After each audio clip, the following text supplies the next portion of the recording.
Hello friends, आज हम पढ़ने वाले हैं राष्ट्रीय मानवाधिकार आयोग के बारे में।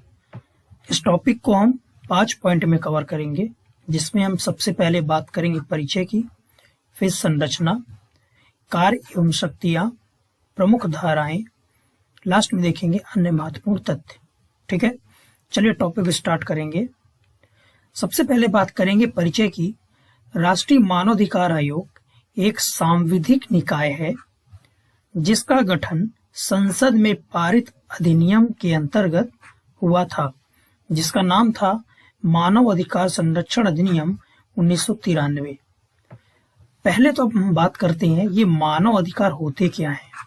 मानव अधिकार क्या है, तो देखिए आप नाम से ही समझ सकते हैं, ऐसे अधिकार जो किसी मानव को मानव होने के नाते दिए जाते हैं। ठीक है, मानव होने के नाते दिए जाते हैं। इसमें आप किसी सरकार पर डिपेंड नहीं है कि वो आपको मानव अधिकार दे रही है कि नहीं, जैसे मूल अधिकार होता है, तो वैसा ये नहीं है। मानव अधिकार जो है, आप ऐसा समझिए कि आप किसी दूसरे देश में भी हैं, फिर भी आपके वहाँ कुछ मानव अधिकार रहेंगे। जैसे सांस लेने की स्वतंत्रता है, ये एक मानव अधिकार है। जीवन जीने की स्वतंत्रता है, ये भी एक मानव अधिकार है। तो इस टाइप से जो है, ऐसे अधिकार जो किसी भी व्यक्ति को जीवन जीने के लिए आवश्यक है ना, जीवन जीने के लिए आवश्यक है, वो कहलाते हैं क्या? मानव अधिकार। अब जैसे हमने बोला कि सांस लेना, तो अब अगर इसको ही कोई मना करेगा तो इंसान रहेगा ही नहीं, है ना। तो ये मानव के लिए कितना बहुत जरूरी है, इसके बिना तो मानव रहेगा ही नहीं, तो ये जरूरी है, इसलिए ये क्या कहलाएगा? मानव अधिकार। तो ऐसे अधिकार जो किसी व्यक्ति को मानव होने के नाते दिए जाते हैं, वो कहलाते हैं मानव अधिकार। ठीक, तो ये हो गया मानव अधिकार के बारे में। अब ये जो राष्ट्रीय मानवाधिकार आयोग है, ये कैसा निकाय है? तो ये है सांविधिक निकाय। सांविधिक निकाय, संवैधानिक निकाय हमने पढ़ा था अभी तक में, अब ये एक नया शब्द है सांविधिक निकाय। तो देखिए, ये जो मानव अधिकार है, इसका वर्णन संविधान में नहीं है। ठीक, संविधान में नहीं है। अगर संविधान के द्वारा इसे गठन किया जाता तो ये होता संवैधानिक निकाय। अब सांविधिक निकाय क्या है? तो ऐसा निकाय जिसका निर्माण केंद्र सरकार के द्वारा किया गया है, विधि बनाकर, केंद्र सरकार के द्वारा यह अधिनियम बनाकर किया गया है। ठीक है, तो ये है क्या? सांविधिक निकाय। तो आपको ये याद रखना है, राष्ट्रीय मानवाधिकार आयोग कैसा निकाय है? सांविधिक निकाय है।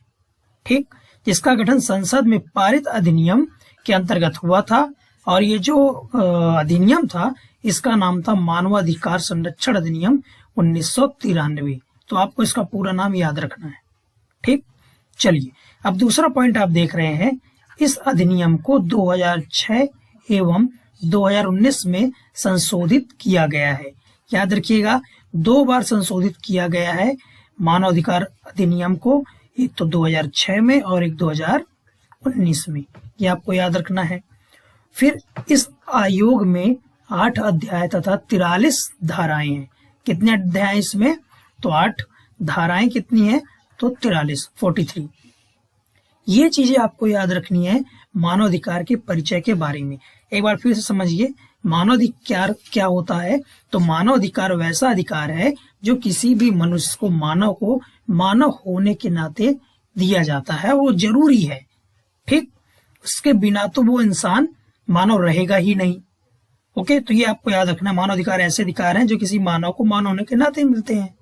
ठीक है, और ये मानव अधिकार संरक्षण अधिनियम कब पारित किया गया? तो 1993 में। संशोधन इसमें कितनी बार किया गया? 2 बार, 2006 और 2019 में। इसमें कितने अध्याय और धाराएं हैं? 8 अध्याय और 43 धाराएं। ठीक है, तो ये हो गया हमारा मानव अधिकार का परिचय। चलिए आगे बढ़ेंगे। सबसे पहले आप देखेंगे स्थापना। मानवाधिकार आयोग जो है, राष्ट्रीय मानवाधिकार आयोग, इसकी स्थापना कब हुई? तो 12 अक्टूबर 1993 को। किसके द्वारा स्थापना की गई? केंद्र सरकार के द्वारा। ठीक है, तो इसकी स्थापना आपको सन याद रखना है, डेट याद रखना, ये बहुत इंपॉर्टेंट है। मानवाधिकार आयोग की स्थापना कब हुई? 12 अक्टूबर 1993 में। किसने किया? तो केंद्र सरकार ने। अब बात करेंगे कार्यकाल की। तो कार्यकाल कितना होता है इसके सदस्य और अध्यक्ष का? 3 वर्ष या 70 वर्ष, यह भी आपको याद रखना है। कई बार एग्जाम में पूछे जाते हैं क्वेश्चन, कितना कार्यकाल होता है? तो 3 वर्ष या 70 वर्ष। ठीक है, ओके। नियुक्ति, तो नियुक्ति को देखिए, नियुक्ति राष्ट्रपति के द्वारा की जाती है। धारा 4 में वर्णन है इसका। जो आयोग के 8 अध्याय हैं और 43 धाराएं हैं, तो हम बीच बीच में धाराओं को भी देखते चलेंगे जो इंपॉर्टेंट हमारे एग्जाम के लिए, और फिर लास्ट में हम अलग से कुछ धाराओं को भी पढ़ने वाले हैं, ठीक है। तो देखिए, नियुक्ति जो है वो राष्ट्रपति के द्वारा की जाती है, और इसका वर्णन किसमें है, तो राष्ट्रीय मानवाधिकार जो ये आयोग है उसकी नियुक्ति, उसके जो सदस्य हैं, उसके जो अध्यक्ष है, उनकी नियुक्ति धारा 4 के तहत की जा रही है। और ये जो धारा 4 है ये इस मानव अधिकार अधिनियम की ही धारा है, ठीक है, ये कोई अलग से धारा नहीं है, ये इन्हीं 43 धाराओं में से एक है। तो उसमें वर्णन है कि इसकी नियुक्ति, राष्ट्रीय मानवाधिकार आयोग के सदस्य अध्यक्ष की नियुक्ति राष्ट्रपति करेगा। एक बात यहाँ पर याद रखिएगा, ये जो राष्ट्रपति नियुक्ति कर रहा है तो एक समिति की सिफारिश के आधार पर करता है, ये इसको राष्ट्रपति पूर्णतः स्वतंत्र रूप से नहीं करता है, ठीक है। मतलब मानव अधिकार आयोग के जो सदस्य और अध्यक्ष होंगे उनकी जो नियुक्ति है तो राष्ट्रपति कर तो रहा है, ठीक है, लेकिन अपने मर्जी से किसी भी व्यक्ति को ऐसे नियुक्त नहीं कर सकता। वो उसी व्यक्ति को राष्ट्रीय मानवाधिकार आयोग का सदस्य बनाएगा जिसकी एक सिफारिश करेगी एक समिति। अब उस समिति में कौन कौन होता है वो हम आगे देखने वाले हैं, ठीक है। तो ये याद रखिएगा, नियुक्ति कौन करता है, राष्ट्रपति, लेकिन एक समिति की सिफारिश के आधार पर। उस समिति का अध्यक्ष प्रधानमंत्री होता है। बाकी अभी हम आगे बात करने वाले हैं। त्यागपत्र देखिए, तो त्यागपत्र ये राष्ट्रपति को देते हैं, और इसके त्यागपत्र का वर्णन किसमें है, तो धारा 5 में है, याद रखना आपको। हटाया जाना, हटाता कौन है, राष्ट्रपति हटाता ही नहीं, इसका भी वर्णन किसमें है, धारा 5 में। मतलब त्याग पत्र और हटाए जाने का वर्णन किसमें है, धारा 5 में। देखिए 43 धाराएं हैं इसकी, सारी धाराओं को याद कर पाना पॉसिबल नहीं है फिलहाल अभी, जबकि एमपीपीएससी में 16-17 आयोग दिए गए हैं, तो हम किस किस की धाराओं को और किन किन के अध्यक्ष को याद कर पाएंगे, थोड़ा मुश्किल काम हो जाएगा। तो हमें क्या करना है, कुछ इंपॉर्टेंट धाराएं बस याद रखनी है, ओके। चलिए अब बात करेंगे प्रधान कार्यालय की। तो प्रधान कार्यालय मतलब हेडक्वार्टर कहाँ है इसका, नई दिल्ली में है। फिर यह एक बहुसदस्यीय आयोग है। ये कैसा आयोग है, बहुसदस्यीय आयोग है, इसमें कई सदस्य होते हैं। ये सारी चीजें हम अभी आगे देखने वाले हैं। तो हमने यहाँ पर क्या देखा, स्थापना 12 अक्टूबर 1993 को केंद्र सरकार के द्वारा, कार्यकाल 3 वर्ष या 70 वर्ष होता है, याद रखिएगा, ओके। फिर हमने देखा नियुक्ति राष्ट्रपति के द्वारा एक समिति की सिफारिश के आधार पर। उस समिति का अध्यक्ष कौन होता है, तो उस समिति का अध्यक्ष होता है पीएम। कौन होता है, पीएम, ठीक है। किसमें वर्णन, धारा में, धारा 4 में। त्यागपत्र राष्ट्रपति को देते हैं धारा 5 के तहत। हटाता कौन है, राष्ट्रपति, धारा 5 के तहत। इनका हेडक्वार्टर कहाँ है, तो नई दिल्ली में है। कैसा आयोग है ये, तो ये बहुसदस्यीय आयोग है, ठीक है। चलिए आगे बढ़ेंगे। अब हम बात करेंगे ये जो नियुक्त करने वाली समिति, इसमें कौन कौन होता है। सबसे पहले तो पीएम, प्रधानमंत्री, जो कि उस समिति का कौन होता है, अध्यक्ष, याद रखिएगा। फिर लोकसभा अध्यक्ष, राज्यसभा का उपसभापति।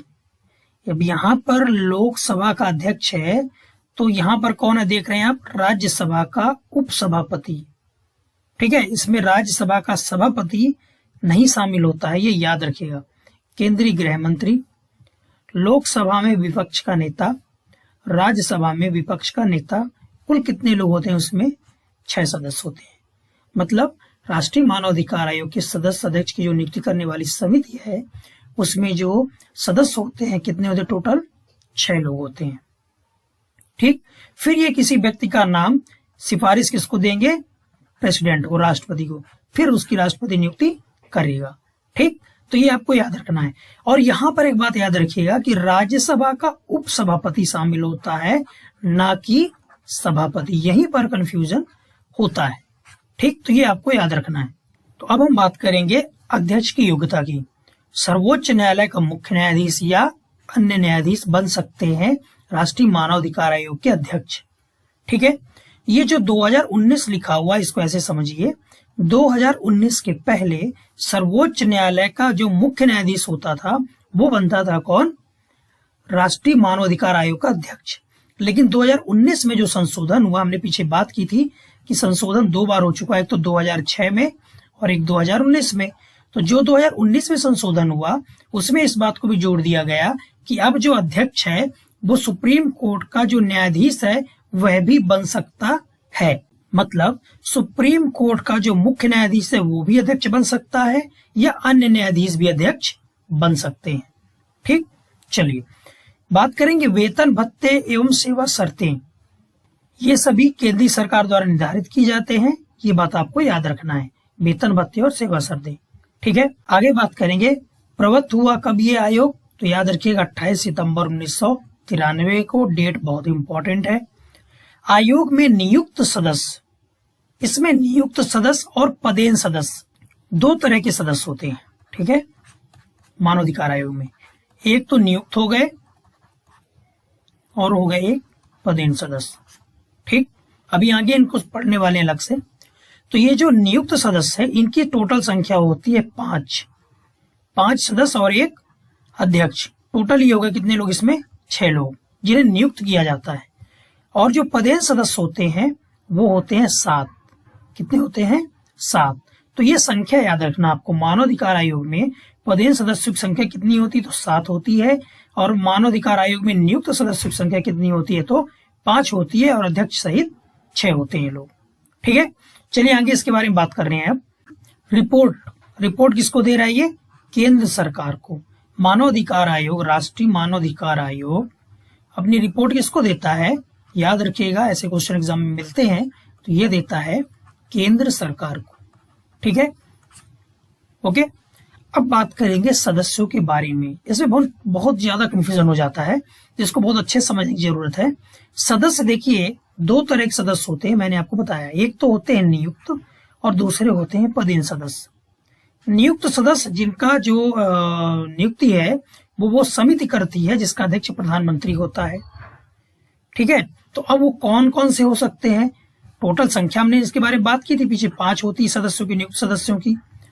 तो उसमें कौन कौन होगा? तो एक तो होता है सदस्य जो सुप्रीम कोर्ट का न्यायाधीश हो या रहा हो, जो सुप्रीम कोर्ट का न्यायाधीश हो या उस पद से वो रिटायर्ड हो चुका है, वो बन सकता है सदस्य राष्ट्रीय मानवाधिकार आयोग का।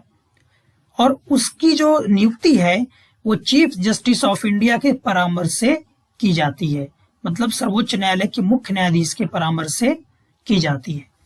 फिर एक व्यक्ति होता है जो कि हाई कोर्ट का मुख्य न्यायाधीश हो या रहा हो, देश के किसी भी हाई कोर्ट का मुख्य न्यायाधीश हो या रहा हो, तो एक सदस्य ऐसा शामिल किया जाएगा।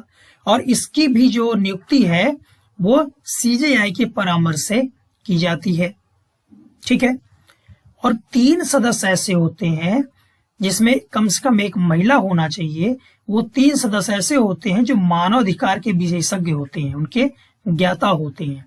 ठीक है, जो मानवाधिकारों के विशेषज्ञ होते हैं, ऐसे 3 सदस्य इसमें नियुक्त किए जाते हैं। और इन 3 सदस्यों में एक महिला का होना आवश्यक है। ठीक है,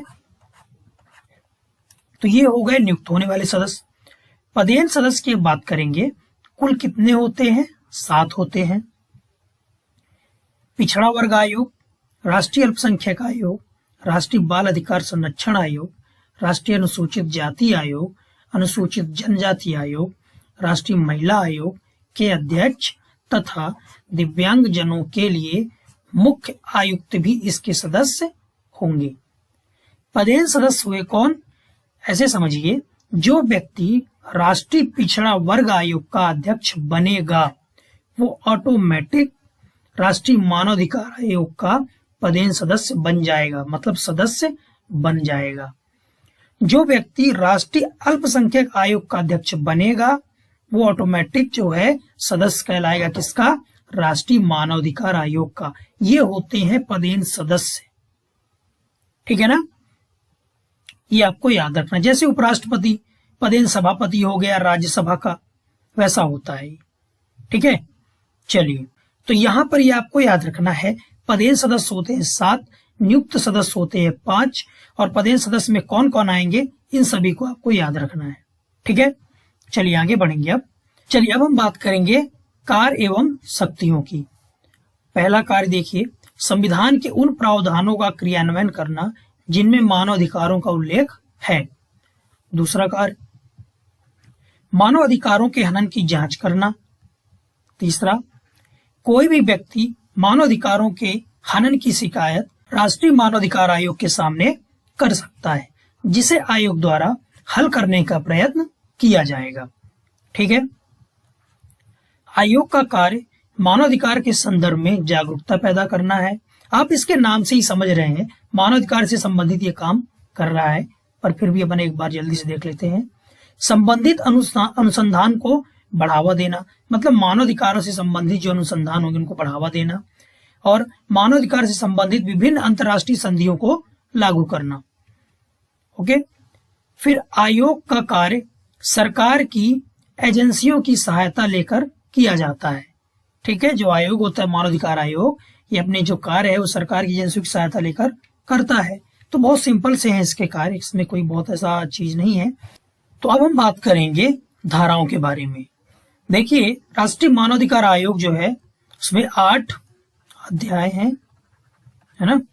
इसमें जो ये अधिनियम है मानवाधिकार अधिनियम, कितने अध्याय इसमें? 8। धाराएं कितनी हमने पीछे बात की इसके बारे में, तो 43 है, जिसमें से हमें कुछ जो महत्वपूर्ण है वो पढ़नी है। पहला आप देख रहे हैं मानवाधिकार संरक्षण अधिनियम 1993 धारा 1। मानवाधिकार संरक्षण अधिनियम 1993 का वर्णन किस धारा में है? तो धारा 1 में है। मानवाधिकार की परिभाषा किस धारा में दी गई है? धारा 2 घ में है। ये सारी चीजें आपको याद रखनी है। ठीक है, राष्ट्रीय मानवाधिकार आयोग के गठन का प्रावधान धारा 3(1) में है। याद रखिएगा, जो राष्ट्रीय मानवाधिकार आयोग है उसका जो गठन है किस धारा के तहत किया जाता है? तो धारा 3(1). फिर उसका संरचना जो है उसकी, तो वो इसमें एक अध्यक्ष और 5 सदस्य होते हैं। ये किस धारा में है? तो धारा 3(2) में है। याद रखेंगे, धारा 3(2) में है संरचना। पदेन सदस्य धारा 3(3) में दिए हुए हैं, जिनकी संख्या होती है 7। तो जो नियुक्त सदस्य होते हैं वो किस धारा के तहत किए जाते हैं? नियुक्त धारा 3(2). जो पदेन सदस्य होते हैं उसका वर्णन कहाँ है? तो धारा 3(3) में है। ठीक है, याद रखेंगे। आयोग का जो महासचिव है वो किसके तहत दिया गया, उसका वर्णन किस धारा में है? तो धारा 3(4) में है। याद रखना इसको भी। आयोग का मुख्यालय धारा 3(5) में है, इसको भी याद रखेंगे। आयोग का मुख्यालय जो है इसका वर्णन कहाँ है? धारा 3(5) में है। और ये कहाँ पर है अभी? तो नई दिल्ली में है, नई दिल्ली में। ठीक है, उसके बाद अध्यक्ष सदस्य की नियुक्ति धारा 4 के तहत की जाती है। हमने पीछे इसके बारे में बात की है। सदस्यों का त्यागपत्र या उनका हटाया जाना, इसका वर्णन धारा 5 में है। पदावधि कार्यकाल कब तक रहेगा इनका, इसका वर्णन धारा 6 में है। सारी चीजें इनको आप याद रखिएगा, ये बहुत कठिन नहीं है। आयोग का अध्यक्ष पुनः नियुक्ति का पात्र होगा, धारा 6(2) में है इसका वर्णन। और अध्यक्ष या सदस्य सेवानिवृत्ति के बाद भारत या किसी राज्य सरकार के अधीन किसी और नियोजन का पात्र नहीं होगा, धारा 6(3) में इसका वर्णन किया गया है। आगे बात करेंगे, अध्यक्ष के अपने काम न कर पाने पर राष्ट्रपति सदस्य को अध्यक्ष का कार्यभार सौंप सकता है, धारा 7। बहुत इंपॉर्टेंट धारा है ये, याद रखिएगा। ठीक है, अगला पॉइंट है अध्यक्ष व सदस्यों की सेवा शर्तों संबंधित उपबंध जो है धारा 8 के तहत बनाए जाते हैं, इसको याद रखिएगा। आयोग में कोई रिक्ति होने या गठन में कोई त्रुटि होने पर भी आयोग द्वारा की गई कार्यवाही अविधिमान्य नहीं होगी, धारा 9 में इसका वर्णन किया गया है।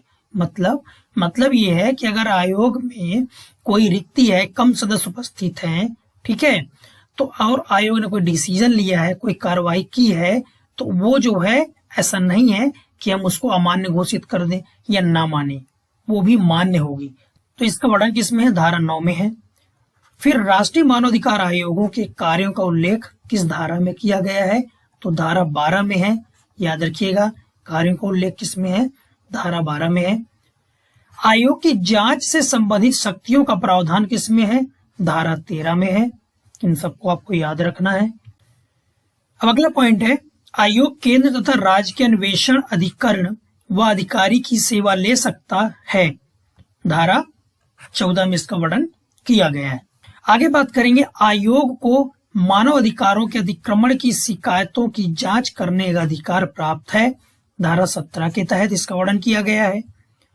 सशस्त्र बलों द्वारा मानव अधिकारों के अतिक्रमण करने पर आयोग की प्रक्रिया निर्धारित की गई है। धारा 19 में इसका वर्णन है। ये बहुत इंपॉर्टेंट है, एग्जाम में कई बार पहले पूछा जा चुका है।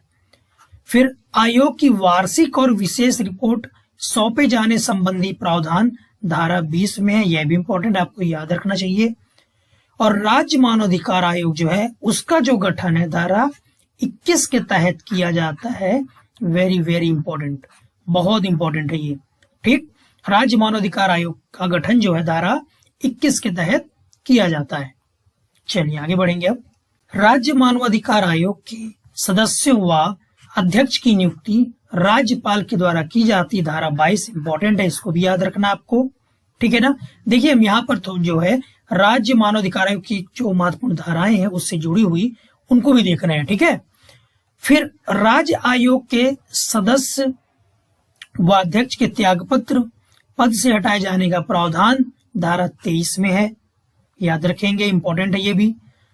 राज्य मानवाधिकार आयोग के अध्यक्ष व सदस्य राज्यपाल को त्यागपत्र देते हैं। धारा 23(1) में इसका वर्णन है।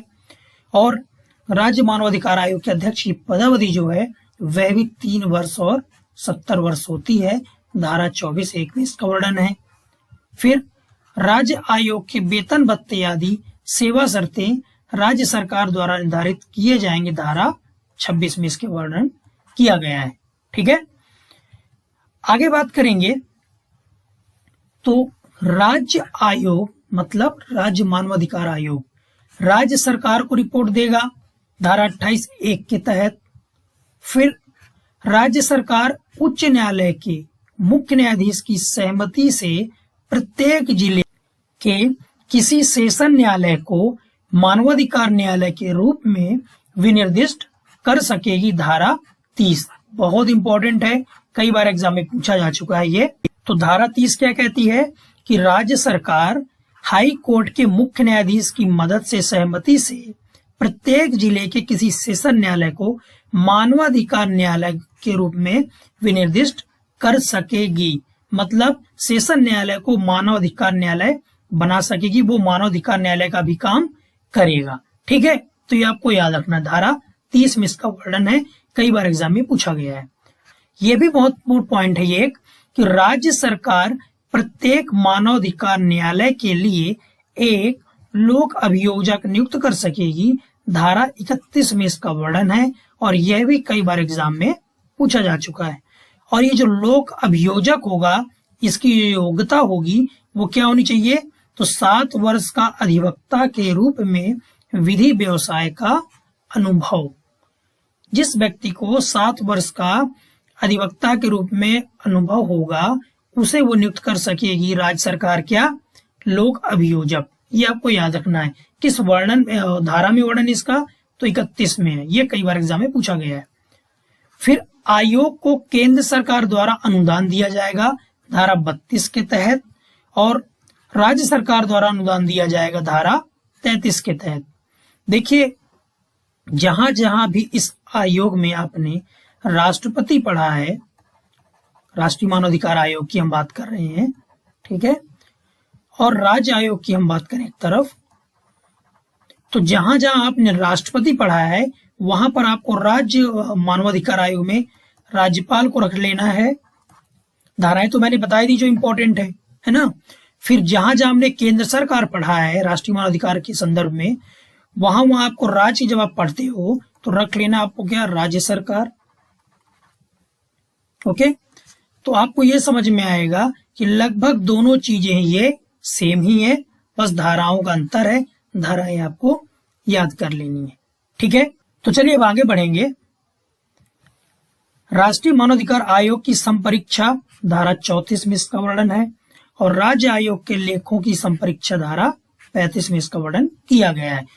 ये जो राज्य आयोग लिखा हुआ है इसका मतलब राज्य मानवाधिकार आयोग से है, राज्य मानवाधिकार आयोग से है। ठीक है, अगला पॉइंट है राष्ट्रीय तथा राज्य आयोग उन मामलों की जांच नहीं कर सकेंगे जो 1 वर्ष से पुराने हो। धारा 36 में इसका वर्णन किया गया है, धारा 36(2) में। ये बहुत ही इंपॉर्टेंट है। जो राष्ट्रीय मानवाधिकार आयोग और राज्य मानवाधिकार आयोग होते हैं वो केवल उन्हीं मामलों की सुनवाई करते हैं किनकी, जो 1 वर्ष से अंदर के हों। 1 वर्ष से पुराने मामलों की सुनवाई वो नहीं करते और धारा 36(2) ऐसा कहती है, आपको ये याद रखना है। फिर सद्भावनापूर्ण की गई कार्यवाही के लिए संरक्षण धारा 38 में है, 38 में। और राष्ट्रीय व राज्य आयोगों के सदस्य व अधिकारियों को लोक सेवक समझा जाएगा, धारा 39 में इसका वर्णन किया गया है। चलिए आगे बढ़ेंगे। केंद्र सरकार की नियम बनाने की शक्ति धारा 40 में इसका वर्णन किया गया है और राज्य सरकार की नियम बनाने की शक्ति राज्य मानवाधिकार को लेकर उसका वर्णन धारा 41 में किया गया है। तो ये सभी आपको याद रख लेनी है। अधिनियम के तहत बनाया गया प्रत्येक नियम संसद के प्रत्येक सदन के समक्ष जब वह सत्र में हो 30 दिन के लिए रखा जाएगा। मतलब केंद्र सरकार ये जो नियम बना रही है धारा 40 के तहत जब वो इसको बनाएगी तो उस नियम को संसद के समक्ष रखा जाएगा। कितने दिनों के लिए? 30 दिनों के लिए। ये आपको याद रखना है। ठीक है, चलिए अब बात करेंगे अन्य महत्वपूर्ण तथ्य की। पहला पॉइंट है लोगों को उनके अधिकारों मानवाधिकारों से वंचित करना उनकी मानवता को चुनौती देना है। ये कथन किसका है?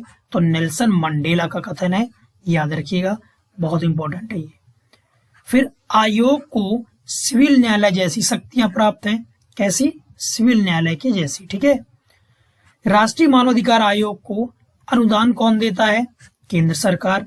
और राष्ट्रीय मानवाधिकार आयोग के नियम केंद्र सरकार बनाती है। हमने पीछे इसके बारे में बात की है, तो ये चीजें आपको याद रखनी है। मानवाधिकारों की सार्वभौम घोषणा एक महत्वपूर्ण दस्तावेज है जिसे संयुक्त राष्ट्र महासभा द्वारा 10 दिसंबर 1948 पेरिस समझौता में अपनाया गया।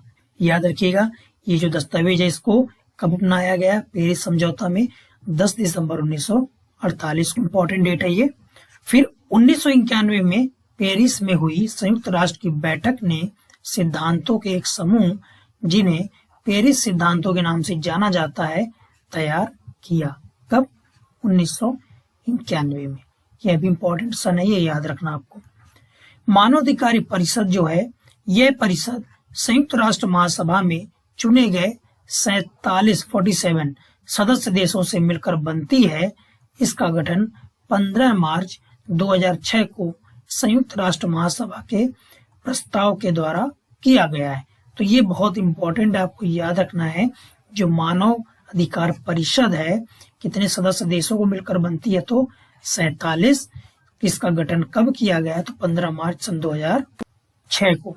ठीक है, तो ये आपको याद रखना है, बहुत इंपॉर्टेंट है ये। अब बात करेंगे फ्रेंड्स हम राष्ट्रीय मानवाधिकार आयोग के अध्यक्षों के बारे में।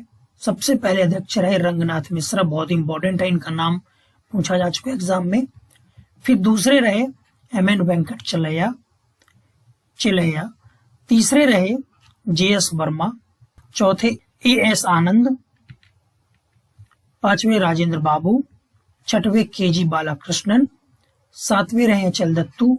तो आठवें रहे अरुण मिश्रा जी जो कि वर्तमान में भी हैं। तो इनके नाम भी आपको याद रखने हैं। ठीक है, तो फ्रेंड्स ये रहा हमारा मानवाधिकार आयोग की वीडियो। अगर आपको पसंद आया हो तो वीडियो को लाइक कीजिएगा, वीडियो ज्यादा से ज्यादा शेयर कीजिएगा, चैनल को सब्सक्राइब कीजिएगा, साथ ही बेल आइकन को प्रेस कर दीजिएगा ताकि वीडियो की नोटिफिकेशन आपको सबसे पहले प्राप्त हो। मिलते हैं नेक्स्ट वीडियो में। धन्यवाद।